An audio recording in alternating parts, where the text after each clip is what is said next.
Masa depan Vandenberg di Timnas U23 ini tergantung evaluasi teknis PSSI. Erick Thohir menyerahkan keputusan ke Direktur Teknik baru, Alexander Zwiers. Publik pun menunggu, apakah dia masih dipertahankan atau segera diganti. Pengamat menilai peluang Garuda lolos Piala Dunia ada di kisaran 40%. Masalah terbesar masih soal ketajaman lini depan yang sering tumpul.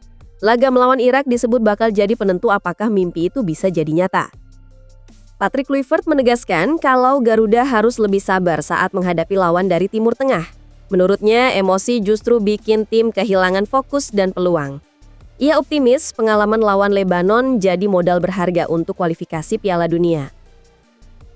Ketua PSSI tegas menutup wacana naturalisasi tambahan untuk timnas. Ia bilang skuad sekarang sudah cukup, tinggal dimatangkan dan dibikin lebih padu. Fokus tim harus ke persiapan melawan Irak dan Arab Saudi, bukan cari pemain instan lagi.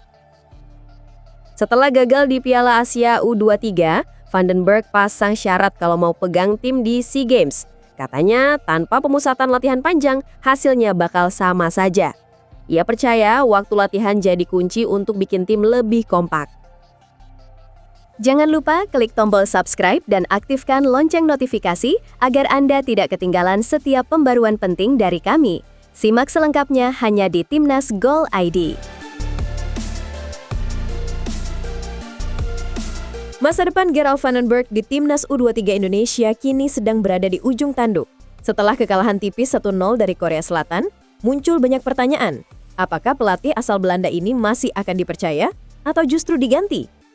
Erick Thohir sebagai Ketua Umum PSSI tidak mau ambil keputusan sepihak. Ia menegaskan bahwa semua evaluasi ada di tangan Direktur Teknik PSSI yang baru, Alexander Zwiers. Jadi bukan Erick langsung yang menentukan, tapi orang teknis yang memang paham soal detail permainan dan perkembangan tim. Menurut Erick, kekalahan dari Korea memang menyakitkan, tapi juga harus realistis. Lawan memang kuat, dan kalau dibandingkan, hasil imbang lawan Laos justru lebih jadi bahan perhitungan serius. Disinilah peran Zwiers dianggap penting. Ia yang akan menilai, menganalisis rekaman pertandingan, lalu memberi rekomendasi jelas.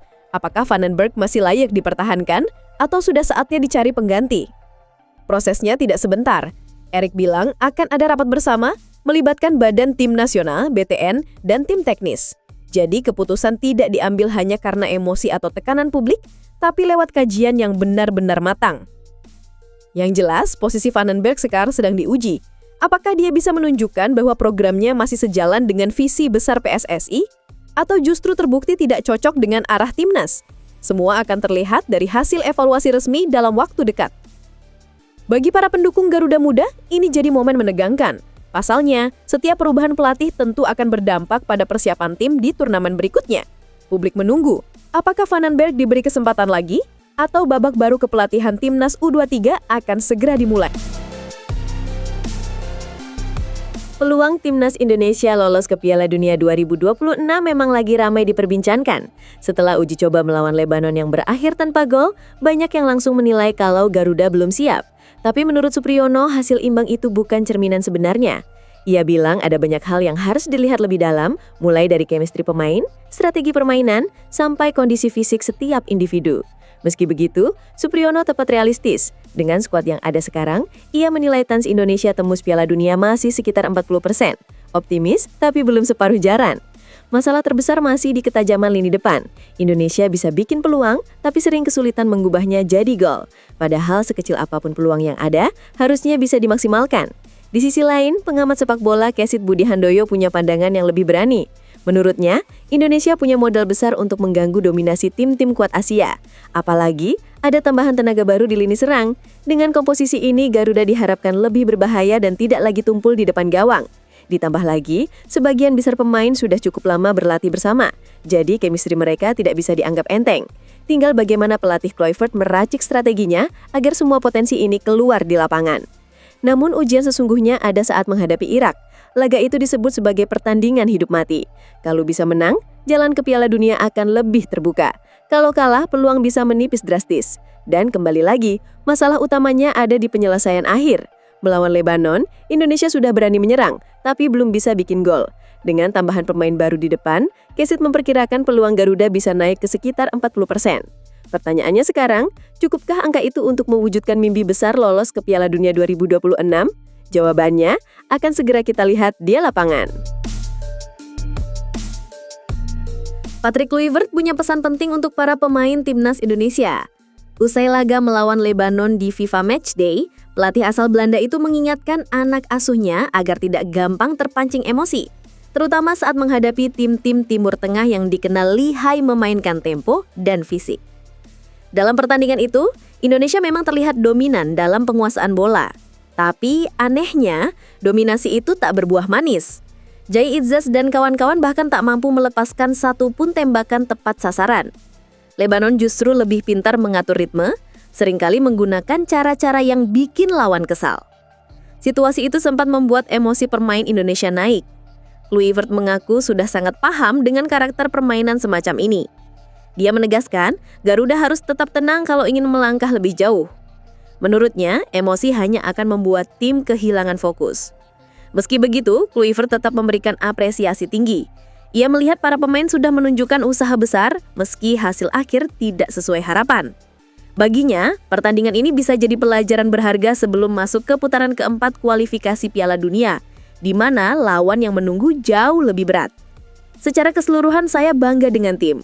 Kami memang belum bisa mencetak gol, tapi pengalaman ini penting untuk membangun kekuatan, katanya. Optimisme itu yang coba dia tularkan, karena jalan menuju Piala Dunia jelas bukan perjalanan singkat. Kini, tantangan utama bukan hanya soal teknik atau strategi, tapi juga mental. Mampu tetap dingin di tengah tekanan, tidak mudah diprovokasi, itulah kunci yang sedang ditekankan Kluivert. Karena buatnya, Garuda tak hanya butuh kaki yang kuat, tapi juga kepala yang dingin. Dan kalau itu bisa dijaga, peluang Indonesia untuk membuat kejutan di Asia tetap terbuka lebar. Erick Thohir akhirnya buka suara soal isu penambahan pemain naturalisasi untuk timnas Indonesia. Jawabannya tegas, tidak ada lagi tambahan. Ketua PSSI itu menegaskan kalau kekuatan skuad Garuda saat ini sudah cukup mumpuni untuk melangkah ke babak keempat kualifikasi Piala Dunia. Menurut Erick, timnas sudah dihuni beragam pemain dengan latar belakang berbeda. Ada yang berasal dari Belanda, Amerika, Italia, Spanyol, sampai pemain lokal dari Liga Indonesia. Semua sudah diberi kesempatan dan sekarang saatnya mereka membuktikan diri. Fokus itu penting karena di depan ada tantangan yang jauh lebih berat. Indonesia akan berhadapan dengan tim kuat macam Irak dan Arab Saudi. Khusus Saudi, status mereka sebagai tuan rumah sekaligus salah satu raksasa Asia jelas bikin laga makin menantang. Lawan-lawan ini tidak hanya kuat secara teknik, tapi juga punya karakter permainan khas Timur Tengah yang sering bikin frustrasi. Pengalaman saat melawan Lebanon kemarin jadi bahan evaluasi serius. Meski menguasai bola, timnas masih kesulitan menciptakan peluang. Ditambah lagi, gaya lawan yang penuh trik untuk memperlambat permainan membuat emosi pemain naik. Erick menekankan, hal seperti ini harus segera dipelajari agar tidak terulang. Dengan tegas, Erick ingin menutup wacana naturalisasi baru. Bagi dia, membangun tim bukan sekadar soal menambah nama, tapi bagaimana membuat para pemain yang ada semakin padu dan matang. Justru lewat proses itulah Indonesia bisa tumbuh jadi tim besar, bukan tim yang bergantung pada instan. Karena dengan lawan sekelas Irak dan Arab Saudi, Indonesia harus tampil dengan kepala dingin, mental baja, dan tentunya keyakinan penuh bahwa skuad ini memang sudah siap tempur. Gerald Vandenberg, pelatih timnas Indonesia U23, buka suara setelah kegagalan Garuda Muda menembus Piala Asia U23. Alih-alih larut dalam kekecewaan, ia justru menyampaikan satu pesan penting. Kalau memang dirinya dipercaya memimpin ke SEA Games, ada syarat khusus yang harus dipenuhi. Bukan soal pemain baru atau nama besar, melainkan tentang waktu. Vandenberg menegaskan, tanpa pemusatan latihan jangka panjang, hasilnya akan sulit berbeda. Pelatih asal Belanda itu lalu membandingkan dengan program yang dijalani timnas U17 asuhan Nova Arianto. Skuad muda itu dapat kesempatan berlatih bersama selama 1 tahun penuh untuk menyongsong Piala Dunia U17 di Qatar. Menurut Vandenberg, itulah contoh nyata pentingnya TC panjang. Dengan waktu yang cukup, pemain bisa lebih matang, lebih kompak, dan punya identitas permainan jelas. Tak berhenti di situ, Vandenberg juga jujur soal kualitas skuadnya. Dibanding generasi sebelumnya yang sempat menorehkan sejarah lolos ke Piala Asia U23 2024 bersama Sintayong, tim yang ia pegang sekarang memang berbeda. Kala itu, ada nama-nama seperti Marcelino, Rido, Ivar Jenner, Rafael Struijk, hingga Hubner. Mereka bukan hanya punya kualitas individu tinggi, tapi juga sempat menikmati persiapan yang lebih panjang. Kombinasi itulah yang membuat mereka bisa menembus level Asia. Sementara skuadnya kali ini harus berjuang dengan kondisi sebaliknya. Persiapan singkat, materi pemain belum sekuat sebelumnya, dan tekanan besar setelah kegagalan di kualifikasi. Semua faktor itu membuat Vandenberg yakin satu hal. Jika ingin hasil berbeda di SEA Games, harus ada perubahan cara menyiapkan tim. Bagi Vandenberg, sepak bola bukan sulap. Tanpa proses panjang, sulit berharap tim bisa tampil konsisten. Itulah kenapa ia menegaskan syarat TC panjang sebagai harga mati.